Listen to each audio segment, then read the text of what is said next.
Vinicius Jr. had received thousands of letters over the years. Some were from children dreaming of becoming footballers, others from lifelong fans who had followed his journey since the beginning. Most were words of admiration, asking for a signed jersey, a picture, or a simple acknowledgement. His team filtered through them daily, responding when possible, but realistically, he couldn't read them all. That was until one particular letter landed on his desk. It wasn't printed on fancy stationery or decorated with club logos. It was a simple, handwritten letter in slightly shaky handwriting. At first, it seemed like any other fan letter, but as Vinicius read through it, something inside him shifted. Dear Vinicius, my name is Gabriel. I'm 10 years old, and I have loved watching you play since I was 6. My dream was always to see you score a goal in the stadium, but I don't think I'll ever get the chance. You see, I have a disease that the doctors say can't be cured. My mom says I have to be very strong, but I feel tired sometimes. I don't know if I will be here for much longer, but I do know that before I go, I want one last thing. I've collected autographs from my favorite players over the years. But there is one missing. Yours. I don't want just a signed shirt, I want to see you sign it in front of me. It's important to me. It would make everything feel complete. If one day we meet, promise me you'll do that? Your biggest fan, Gabriel. Vinicius lowered the letter slowly, his eyes fixed on the words, promise me. He had met thousands of fans, taken countless photos, and signed an endless number of shirts. But something about this boy's request made him pause. It wasn't just about an autograph. It was about closure. His assistant, Bruno, stepped into the room, glancing at the letter in Vinicius' hands. That one's tough, huh? He said with a sympathetic smile. We're sending him a signed shirt and a video message. Vinicius nodded absent-mindedly, still staring at the letter. Normally, that would have been enough. But this time, it didn't feel right. Did you check his condition? How much time does he have? Vinicius asked, his voice quieter than usual. Bruno hesitated. His mom didn't say, but it doesn't sound good. He's been in and out of the hospital for months. It might not be long. The words settled heavily in the air. Vinicius exhaled and placed the letter back on the table. His next game was in 2 days, an important match that the press had been hyping up for weeks. His schedule was tight. Training, press conferences, sponsor obligations. There was no time for distractions. Yet, as he walked toward the door, something kept pulling him back to the letter. His entire career, he had been trained to think of the next game, the next goal, the next trophy. Every decision revolved around winning. But what if, just this once, winning meant something else? Bruno's voice cut through his thoughts. I'll arrange for the signed jersey and the video. He'll love it. Vinicius hesitated. Would he? He nodded, but as he walked away, Gabriel's final words echoed in his mind. Promise me you'll do that. Vinicius Jr. sat in the locker room, staring at his phone. The screen was black, but his mind was flooded with images of the letter, of a boy he had never met, of a promise he wasn't sure he could keep. Around him, his teammates were engaged in their usual pre-training routines, tying their boots, stretching, chatting about the upcoming game. The atmosphere was light, energetic. For everyone but him. He had tried to shake it off. After all, this wasn't the first time he had received a heartfelt message from a fan. He had always done his best to give back, charity matches, hospital visits, foundation work. But something about this request felt different. As he tightened his laces, Bruno walked over, clipboard in hand. All right, I spoke to the PR team, Bruno said.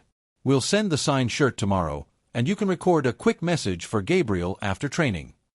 Vinicius nodded, though he still felt uneasy. Vini, don't stress too much, Bruno continued, sensing his hesitation. You do a lot for your fans. You can't meet every single one of them personally. I know, Vinicius muttered. Besides, Bruno added with a light chuckle, it's not like you can just fly out and meet him. We have a game in 2 days. You need to be focused. Focus.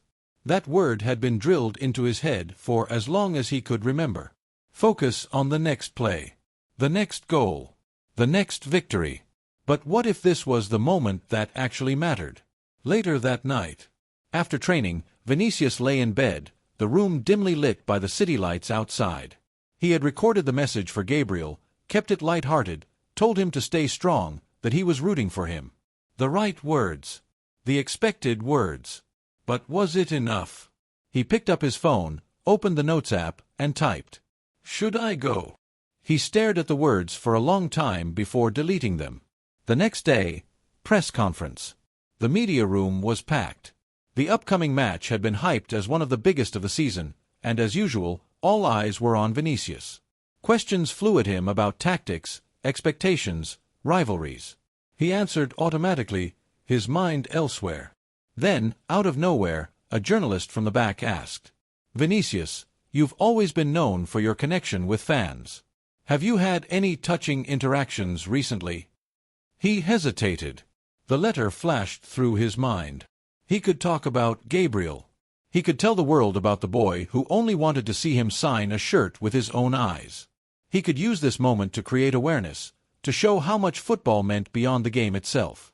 But then he saw his manager shake his head subtly from the side of the room. "Stay on topic. Stay focused." So instead, he smiled and said, "I always appreciate the love from my fans. They're the reason I play." The answer satisfied the room, and the press conference moved on. But inside, Vinicius felt like he had just let something important slip away. A silent conflict. That evening, as the team gathered for a tactical meeting, Vinicius found himself distracted. Plays were discussed, strategies laid out. He barely heard any of it. His mind was in another place. A hospital room. A boy waiting for something more than just a signed jersey. When the meeting ended, he lingered behind as the others left. Bruno noticed and walked over.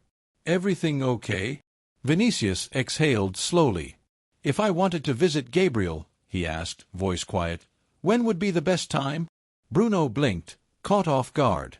"Wait, you're actually considering it?" "I don't know," Vinicius admitted.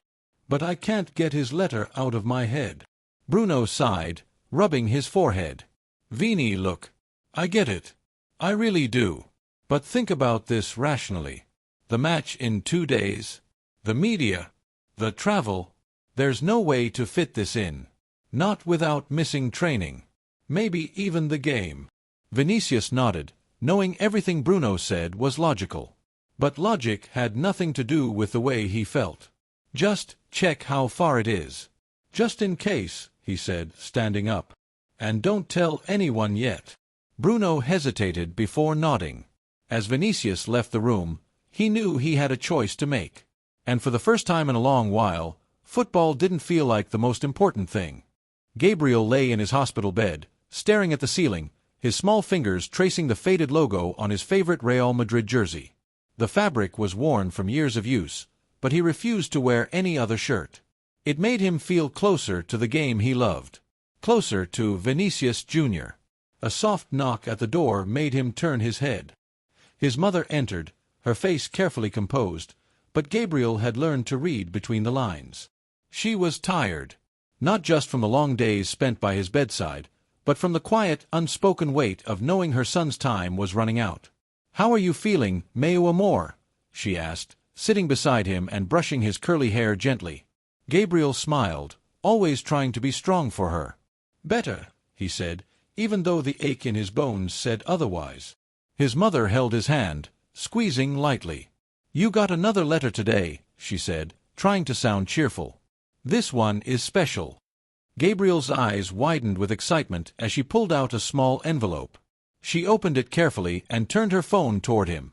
A video message played. Vinicius Jr.'s familiar smile filled the screen. "Hey, Gabriel. I just wanted to send you a big hug and tell you to stay strong, my friend. I heard you're a huge fan, and that makes me really happy. I hope you keep fighting and believing, just like you've always done. You're an inspiration. Sending all my love to you and your family. Stay strong, Campio." The message ended, and for a long moment, Gabriel didn't speak. His mother watched him closely, waiting for his reaction. When he finally did, his voice was soft. "He didn't sign the shirt." His mother's throat tightened. She had expected him to be thrilled just to receive the message, but she had underestimated how much this moment meant to him. It wasn't just about hearing Vinicius' voice, it was about the promise. She forced a smile. It's still amazing that he sent you a message, meu amor. That means he's thinking about you. Gabriel nodded, forcing a small smile in return. But inside, he felt something he hadn't wanted to admit yet. Time was slipping away. A father's silent pain. Outside the hospital room, Gabriel's father stood near the vending machines, staring at his reflection in the glass. He could still hear his wife's voice inside, soft and comforting. He clenched his fists. This wasn't fair. No parent should have to watch their child fade away, powerless to stop it. They had tried everything: treatments, experimental therapies, prayers. But nothing changed the inevitable.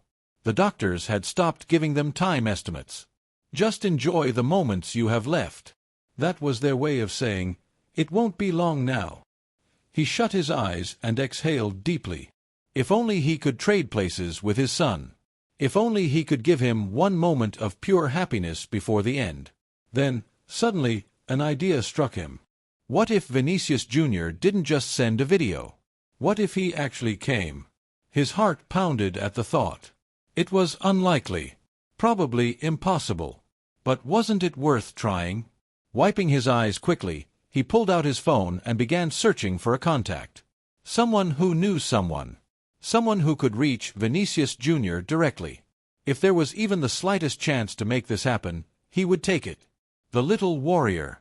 That night, as the hospital lights dimmed and the world outside quieted, Gabriel lay awake, his mother asleep in the chair beside him. He was tired. More than ever before. Some days, it felt like his body was giving up before his heart was ready. But he still held onto something. Hope. Not for a miracle.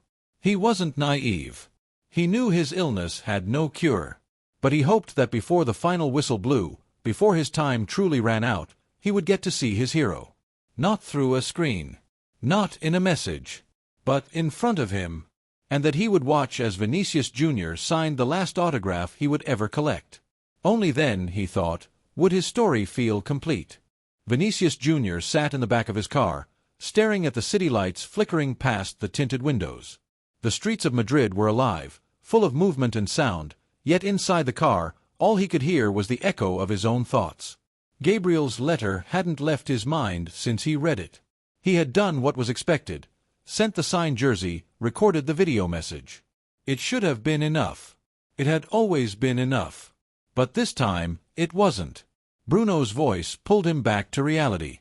"We got the travel arrangements," his assistant said from the front seat. "If you're serious about this, I can have you on a flight to Brazil tomorrow.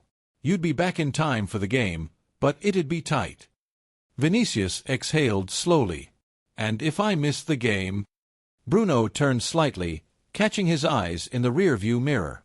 "You already know the answer." It wasn't just a match. It was the match. A crucial point in the season. The kind of game that defined legacies, that set the tone for everything to come. The club wouldn't forbid him from going, but they wouldn't be happy either. The press would tear him apart. Critics would call him unprofessional. Fans would question his dedication. But in that moment, none of it seemed to matter. The weight of expectation. The next morning, Vinicius arrived early at training. His teammates were in high spirits, joking around as they laced their boots. He forced a smile, but the weight in his chest remained. During warm-ups, his touches felt heavier. His usual speed, slightly off. His mind was elsewhere. An assistant coach noticed. "Everything all right, Vini?" He nodded quickly. "Yeah, just a rough night." But as training progressed, his performance didn't improve. His passes lacked their usual precision. His shots, less clinical. He felt distracted, disconnected. At the end of the session, the head coach pulled him aside. "I don't need to tell you how important this game is," he said. Vinicius wiped the sweat from his forehead, nodding. "I know," he replied. "Then focus." The coach's eyes were sharp, serious. "We need you at your best. Leave whatever's on your mind outside the pitch." That was the problem. This time, he couldn't. A fateful decision. That night, as he sat alone in his apartment, Vinicius turned on his phone and scrolled through his messages. His fingers hovered over Bruno's last text. "Flight is booked. Just say the word." He stared at the screen for a long time, then put the phone down. He needed clarity. Walking to his balcony, he let the cold air hit his skin. He thought about Gabriel, about the letter, about the promise he never actually made, but somehow still felt responsible for. Then, he thought about himself. About the kid who used to play barefoot on the streets of São Gonçalo, dreaming not about money or fame, but about being someone who mattered. Had he become that person? Or had he lost something along the way? His mind flashed back to his childhood, to the posters of his own idols on the walls. He had once been a boy like Gabriel, hoping, waiting, believing in someone he had never met. He made his decision. Picking up his phone, he called Bruno. "I'm going," he said. A pause. Then a sigh of understanding. "I figured," Bruno replied. "I'll handle everything." As he hung up, Vinicius knew there would be consequences. But for the first time in a long time, he felt at peace. Vinicius Jr. closed his eyes as the plane took off, the steady hum of the engines filling the cabin. He had made the decision, but his mind was still restless. He had done something most athletes in his position wouldn't dare. He had put his career on the line for a fan. Would people understand? Would they criticize him? Would Gabriel even make it in time for them to meet? These thoughts swirled in his head, exhaustion finally pulling him into a deep sleep. A dream of the past. In his dream, Vinicius was no longer a global superstar. He was just a kid again, playing barefoot on the uneven pavement of São Gonçalo. The laughter of his childhood friends echoed around him, the ball bouncing unpredictably between their feet. No cameras. No crowds. No pressure. Just the game. Then, from the side of the street, a small figure sat on the curb, watching intently. The boy was younger, dressed in a faded jersey much too big for him. He clutched something tightly in his hands, a tattered notebook filled with autographs. Vinicius jogged over, curiosity pulling him forward. "Hey, kid. You play?" he asked. The boy smiled but shook his head. "I used to dream of it," he said. "But I won't have time to get good at it." Something about his voice sent a shiver down Vinicius' spine. The boy looked down at his notebook, running his fingers over the empty space at the very end. "I just need one more to finish my collection," he said. Vinicius glanced down and saw his own name, unwritten, at the bottom of the page. A sudden weight settled in his chest. Before he could speak, the boy looked up at him, eyes full of something Vinicius hadn't seen in a long time. Not admiration. Not excitement. Hope. Then, in a voice barely above a whisper, the boy asked, "Do you remember why you started playing?" The world around them flickered. The sounds of the game faded. And Vinicius woke up. Awakening. His breath was uneven as he sat up, running a hand down his face. The dream had felt too real. He didn't need anyone to tell him what it meant. It wasn't just a dream, it was a reminder. For years, he had been climbing, pushing forward, chasing the next victory, the next record, the next goal. But somewhere along the way, he had forgotten why. It had never been about trophies. It had never been about money or fame. It had been about the kid who once played for nothing but the love of the game. And now, it was about a boy who needed him to be more than just a player. Gabriel wasn't asking for a contract, a sponsorship, or a miracle. He was asking for a moment. And Vinicius had almost let it slip away. Landing in Brazil. As the plane touched down, Vinicius felt the weight in his chest lift slightly. He had made the right decision. He didn't know if Gabriel would still be strong enough to meet him. He didn't know how much time the boy had left. But he knew one thing. He wasn't going to let him down. As he stepped out of the airport, Bruno was already waiting for him, car running. Vinicius threw his bag in the back and got in. "How are we on time?" he asked. Bruno sighed. "We have to hurry." Vinicius clenched his jaw. He had made it this far. Now, nothing would stop him. The car sped through the streets, weaving between traffic as Vinicius Jr. gripped the edge of his seat. His heart pounded, not from the rush of the drive, but from the realization that every second counted. "Are we going to make it?" he asked, his voice tight. Bruno kept his eyes on the road, jaw clenched. I don't know. The words hit Vinicius harder than he expected. He had made his choice. Left behind the match, the press, the expectations of an entire club, but what if it was too late? He exhaled sharply, forcing himself to push the thought away. He couldn't let doubt creep in now. He had come too far. A mother's silent prayer. At the hospital, Gabriel's mother sat by his bed, holding his fragile hand in hers. The monitors beeped softly, a cruel reminder of the battle her son was fighting. She glanced at the clock. Almost midnight. She had no way of knowing if Vinicius would come, if the message had even reached him in time. She wanted to believe, but life had taught her that dreams didn't always come true.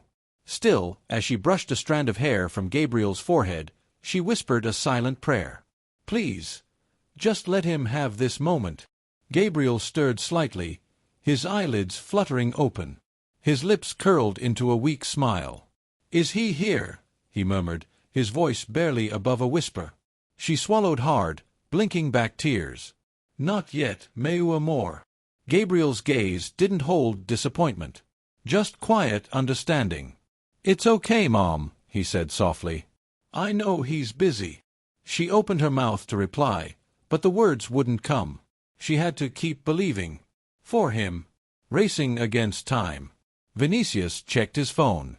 11:42 p.m. His knee bounced anxiously. Every red light felt like a personal attack. Every delay, a weight pressing against his chest.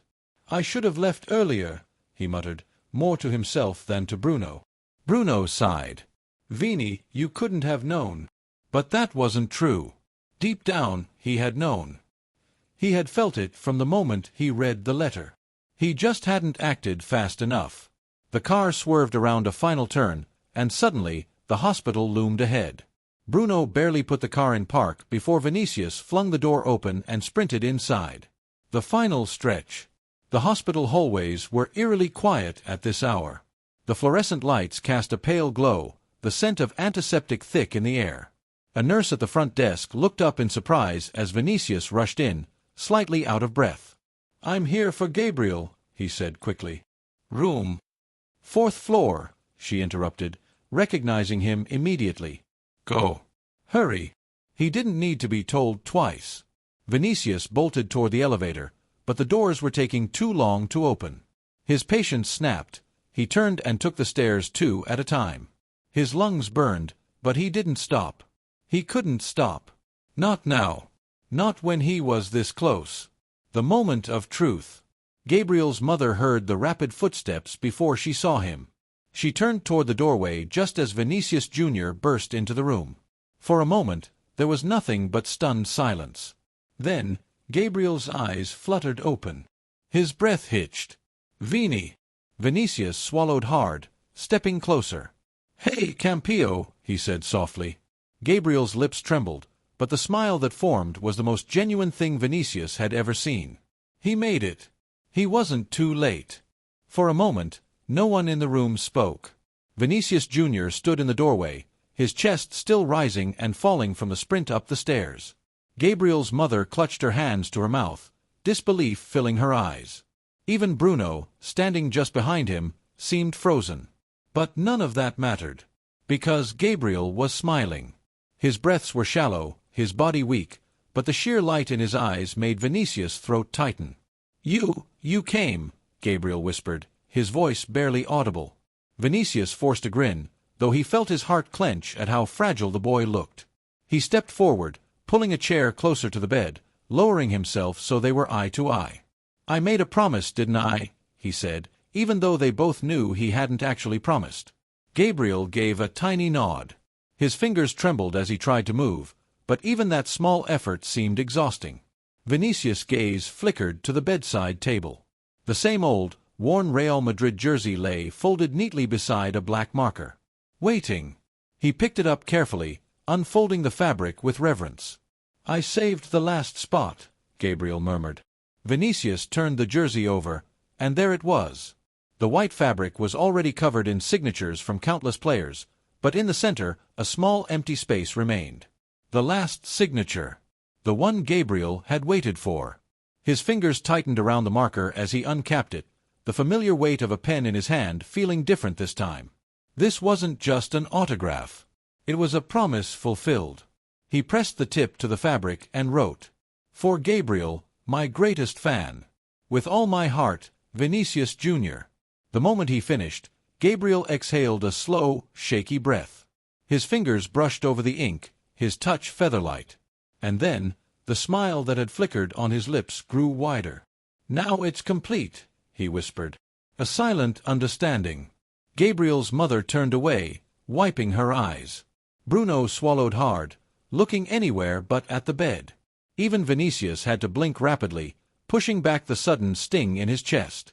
This moment, this simple, insignificant to the world but monumental to this boy, was something he knew he would never forget. For years, he had signed shirts, balls, boots. Thousands. But this was the most important signature of his life. "Thank you," Gabriel murmured, his eyelids growing heavier. Vinicius reached out, clasping the boy's small hand in his own. "No, Campio," he whispered. "Thank you." Gabriel's fingers curled slightly around his. Then, with the softest of sighs, he closed his eyes. His chest rose, fell, and then silence. A room full of love. No one moved for a long time. The only sound was the soft hum of the machines, the beeping now steady, unchanging. Gabriel's mother let out a choked sob, covering her face. Bruno turned away, jaw tight. And Vinicius. He sat there, holding on to Gabriel's hand, staring at the jersey, the one that was finally complete. His heart felt both full and shattered at the same time. Gabriel had held on until this moment. Until his collection was finished. Until he had what he had always dreamed of. And now, he was at peace. Vinicius brought Gabriel's small hand to his forehead, closing his eyes as one silent tear escaped down his cheek. "You're a champion," he whispered. And he meant it. The hospital room felt different now. Still, quiet.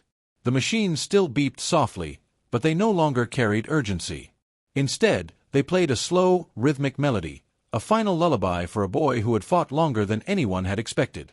Vinicius Jr. remained in his chair, still holding Gabriel's small, lifeless hand.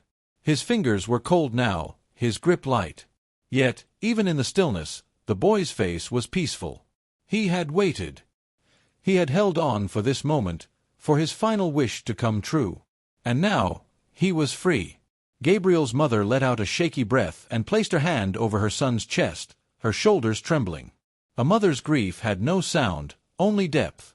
A doctor entered the room quietly, stepping closer, checking the monitors, whispering words Vinicius couldn't hear. None of it mattered. The only truth in the room was that Gabriel was gone. Bruno, standing near the doorway, cleared his throat softly. "Vini." Vinicius didn't move. Bruno hesitated before walking up and placing a hand on his shoulder. "We should let the family have some time." Only then did Vinicius exhale, slow and deep. He gave Gabriel's hand one final squeeze before carefully placing it over the boy's chest, where it belonged. Then, without a word, he stood. Gabriel's mother turned to him, her eyes filled with pain but also gratitude. "You gave him everything he wanted," she whispered. "You gave him peace." Vinicius shook his head. "He gave that to himself. He was the strongest kid I've ever met." She let out a soft, tearful laugh, brushing Gabriel's hair one last time. Then, with the weight of loss pressing heavily on their chests, they all stepped back, allowing a boy who had spent his life fighting to finally rest. Leaving the hospital. The night air was cold when Vinicius stepped outside. The hospital's lights buzzed overhead, flickering slightly, but the world beyond them felt muted. Bruno walked beside him, quiet at first. Then he sighed. "I called the club. Told them you might miss the game." Vinicius nodded absently. "Okay." Bruno glanced at him. "That's it. Just okay?" Vinicius stopped walking. He turned to look at his friend. "I don't care," he said simply. Bruno studied him for a moment before nodding. "All right."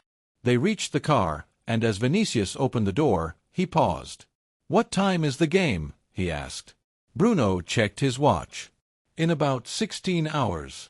Vinicius exhaled slowly. It wasn't enough time. But maybe it was. The decision to return. As they drove through the empty streets, Vinicius stared out the window, his mind racing. He had come to Brazil for a reason. He had done what he needed to do. And now, Gabriel was gone, but his spirit wasn't. His dream wasn't. Vinicius had promised to give him something, but Gabriel had given something back. Perspective. Purpose. Clarity. Maybe it was time to take that back with him. Bruno cleared his throat. You want to try to make it back in time, don't you? Vinicius met his gaze in the rearview mirror. Yes. Bruno nodded and pulled out his phone. Then let's make it happen. A journey back with a new purpose. As the car sped toward the airport, Vinicius leaned his head back against the seat and closed his eyes. Gabriel's voice echoed in his mind. Now it's complete. And Vinicius knew, so was he. Because football had always been his dream. But tonight, he had realized, some dreams are bigger than the game. And that was the kind of player, the kind of man, he wanted to be. The plane landed in Madrid with just hours to spare. Vinicius Jr. barely had time to think as Bruno rushed him through the airport, dodging cameras and journalists who had caught wind of his unexpected absence. Straight to the stadium, Bruno said, checking his phone. You'll make it, but just barely. Vinicius nodded, his body exhausted but his mind clear. He had spent the last 12 hours reliving every moment with Gabriel, his smile, his hope, the peaceful way he had drifted away. This game wasn't just another match now. It was a tribute. A final thank you to the boy who had reminded him why he played in the first place. Arriving at the stadium. The energy inside the locker room was electric. Teammates looked up in shock as Vinicius walked in, still in travel clothes, his eyes shadowed with fatigue. You actually made it, one of them muttered. The coach crossed his arms, expression unreadable. You've had no rest, no warm-up. I'm playing, Vinicius said firmly. A tense silence. Then, a nod. Get dressed. You start on the bench, but be ready. Vinicius barely had time to change before the team was heading down the tunnel. The roar of the crowd vibrated through the stadium, but for the first time in his life, he wasn't thinking about the fans. He was thinking about Gabriel. As they walked onto the pitch, Vinicius reached into his wristband, pulling out a small strip of tape. He wrapped it around his wrist, over his skin, over his pulse. And with a black marker, he wrote, "For Gabriel. The match begins." The game started at a furious pace. Vinicius sat on the bench, his legs bouncing, adrenaline keeping his exhaustion at bay. Minutes passed. Then an hour. His team was struggling. They needed something. The coach glanced at him, hesitating. Vinicius met his gaze and nodded. I'm ready. Stepping onto the pitch. The crowd erupted as he jogged onto the field. The scoreboard showed a tie, 1-1. His body was tired, but his heart had never felt stronger. Then, in the 89th minute, the chance came. A perfect pass. A split-second decision. Vinicius took off. The defender lunged, but he was too quick. One touch. He was in front of goal now. One shot. Everything Gabriel had believed in, everything he had taught him about purpose and meaning, everything that mattered, was in this moment. The ball flew past the keeper. Goal. The stadium exploded. Vinicius didn't hear it. He didn't celebrate the way he usually did. No dances, no theatrics. Instead, he knelt on the grass, breath heavy, and lifted his wrist. The cameras zoomed in. For Gabriel. He closed his eyes, tilted his head up, and pointed to the sky. This one was for him. A tribute that touched the world. After the match, the media swarmed him, but for once, he didn't talk about football. Instead, he told Gabriel's story. About a boy who had fought with everything he had. Who had loved football not for the trophies, but for the dreams it carried. Who had waited for one simple moment, and found peace when it came. By morning, his words had spread across the world.